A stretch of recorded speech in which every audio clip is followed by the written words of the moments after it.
I think like a lot of bands, like, you know, when they're in big cities like London or Bristol, when they become part of a scene, they're influenced by each other. I think our individuality is everything. I put that down largely to being down here and just doing our own thing. I'm Jamie and I'm the singer and guitarist. And I'm Tom and I play synth in Tourists. It all started when I was doing like acoustic stuff, and I went out to a bar in Torquay called Rude. This guy came up to me and he said, "Oh, you're Jamie from MySpace." And then from there we started a band, so we kind of felt that we needed to sort of expand it and fill it out a bit more. So then we had a few lineup changes and we brought Tom in to play the keyboard, brought Lloyd in, extra guitar. So like the band that I was in, we used to support Tourists at the time, and I was like a proper fanboy. So then like to be in the mix was like amazing. Yeah. And so yeah, we've had this lineup now for like four years, is it? 4.5 years? Yeah. In terms of the genre, blogs and magazines have called it dream pop, but then there's like elements of like post-punk and shoegaze. We've definitely changed the sound up a little bit now. I think the general kind of theme for the album, quite dark and kind of dreamy and atmospheric. We were lucky enough to work with this incredible producer in New York called Daniel Schlett, who's worked with some of our favourite bands like Dive and The War on Drugs. He's even worked with the Radiohead producer Nigel Godrich, and so he's mixed the album and it's totally like nailed what we're after in terms of like the sound. When I listen to it, it just feels like that's how we sound live, and that's what we always felt the older stuff kind of lacked. We're really happy with how it sounds, and we're really proud of it. And in terms of how we write the songs, I think usually we have a bit of a jam. We'll record it and I normally go back and pick out riffs or melodies or beats, try and mock up a bit of a demo track, send it over to the guys, see what they think. Half the time they get they get dismissed.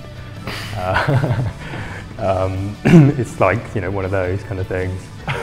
But the ones that made the cut, they've all got a similar kind of style and vibe to them, and we think they fit really well. So we recorded everything in Torquay at our practice space. We wanted to do it like a place where we felt relaxed, and we were lucky enough to do that. And our old producer, James Bragg, he's a genius. He's like the sixth Tourist, and he added so much. And then from there, we then sent it to Daniel, who's at Strange Weather Studios in New York. When we agreed to work with Daniel, like James was touring in New York with Songhoi Blues, and James went around to Strange Weather and they sort of met up, talked about like process for recording and mixing. It just all happened like so seamlessly, like as if it was supposed to happen. The focus now is just to work with the right people and build a team around us so that we can, you know, get it out to as many people as possible, but in the right way. We've always been on BBC Introducing and Devon's radar. I think soon after I joined, we recorded like 4 new singles.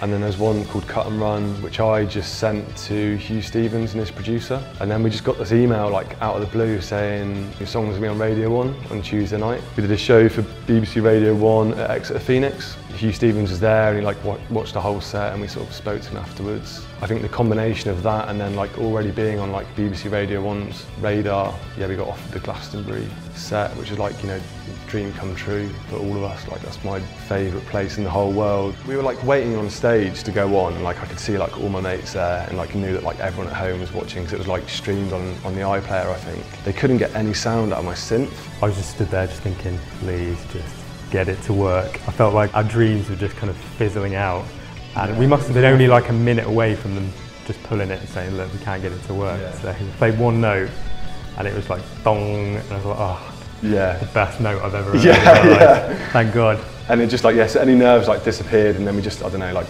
we couldn't have played that set any better really. Kind of felt like Glastonbury was like the start of something rather than, you know, like the pinnacle. Yeah. It was like, right, now we've sort of got some recognition. We thought this is a platform now for us to build upon and progress.